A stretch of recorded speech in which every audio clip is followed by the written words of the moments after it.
சென்னை மௌலிவாக்கம் 11 மாடி கட்டட விபத்து தொடர்பாக விசாரணை நடத்த நீதிபதி ரகுபதி தலைமையில் ஒரு நபர் விசாரணை கமிஷன் அமைத்து முதல்வர் ஜெயலலிதா உத்தரவிட்டுள்ளார்.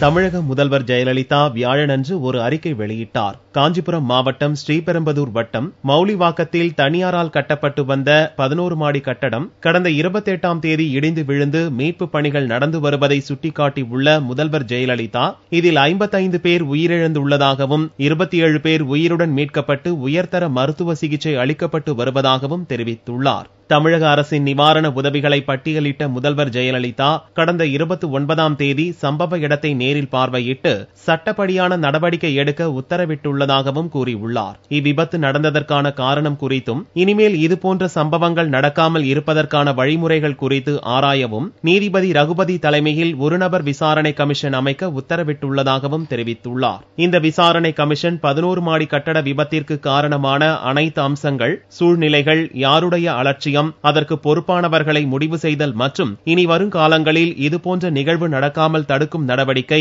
கடைபிடிக்க வேண்டிய தீர்வு முறைகள் ஆகியவற்றை பரிந்துரைக்கும் என்றும் முதல்வர் ஜெயலலிதா தெரிவித்துள்ளார்.